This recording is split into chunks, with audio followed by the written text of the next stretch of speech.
Highway మీద జరిగిన ప్రమాదం మొన్న ఏదైతే విద్యార్థులు చనిపోవడానికి కారణమైంది, ఒక పోలీస్ అధికారి యొక్క కొడుకు నకిలీ రిజిస్టర్ ఏది మన రవాణా శాఖ అధికారి అవతారం ఎత్తి, అంటే తనే రవాణా శాఖ అధికారిని మోసం చేస్తూ వాహనాల్ని ఆపుతూ ఉండడం వల్ల ఒక కంటైనర్ ఆపేటప్పటికి ఆ కంటైనర్ వెనకాల వచ్చిన కారు గుద్దుకుని చనిపోయారని తేలడం, సీసీ ఫుటేజ్ కారణంగా ఈ వ్యవహారం బయటపడటం, అతన్ని అరెస్ట్ చేయడం, అట్లాగే ఆ అసిస్టెంట్ సబ్ ఇన్స్పెక్టర్ కొడుకు అనమాట ఆ ఏఎస్ఐని ట్రాన్స్ఫర్ చేయడం జరిగింది.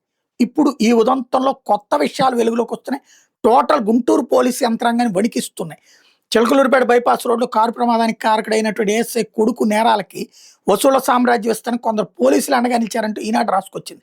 సిఐలు ఎస్ఐలకి కార్లను ఎరగా వేసేవాడట. నేషనల్ లెవెల్లో అక్రమ వసూళ్ల దందా నడిపించడానికి అందుకే పోలీసులు కూడా సహకరించేవాళ్ళట.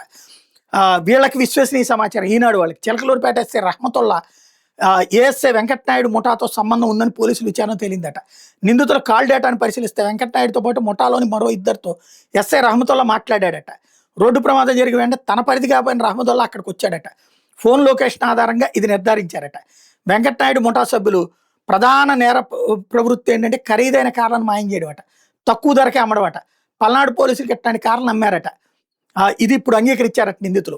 గురజాల సబ్ డివిజనల్ పరిధిలోని ఓ సిఐకి 2, ఎస్పీ కార్యాలయంలో పనిచేసే ఓ సిఐకి 1, చిలకలూరుపేట ఎస్ఐ రహమతుల్లాకి 2 కార్లు తక్కువ ధరకు అమ్మినట్టు తేలిందట. ఏఎస్ఐ కొడుకు ఇంటి వద్ద 5 కార్లు కనిపించినాయట. ఘటన తర్వాత అవి మాయమైనాయట. వెంకటనాయుడు ముఠాలోని సాయి అనే యువకుడి పుట్టినరోజు వేడుకలు గురువారం ఎడ్లపాడు మండలం బోయిపాలెంలోని ఓ తోటలో చేసుకున్నారట. అక్కడ మందు దాగి 2 ముఠాలుగా విడిపోయి ఒక ముఠా చిలకలూరుపేట వైపు వచ్చింది. అప్పుడే ట్రాక్టర్ల మీద వెళ్తున్న లారీ వీళ్ళ కంటపడింది. ట్రాక్టర్లతో వెళ్తున్న లారీ. దాన్ని ఆపి భారీగా వసూలు చేద్దాం లేదా ట్రాక్టర్లే మాయం చేద్దామని తమలో తాము చర్చించుకుని లారీని పక్క కాపారు. అలా రహదారి ప్రమాదానికి కారకులయ్యారు. డిఎస్పీ కార్యాలయంలో ఏఎస్ఐగా పనిచేస్తున్న శ్రీను ప్రధాన నిందితుడి తండ్రిని వెల్దుర్తి ఠాణాకి ఇప్పుడు బదిలీ చేశారు.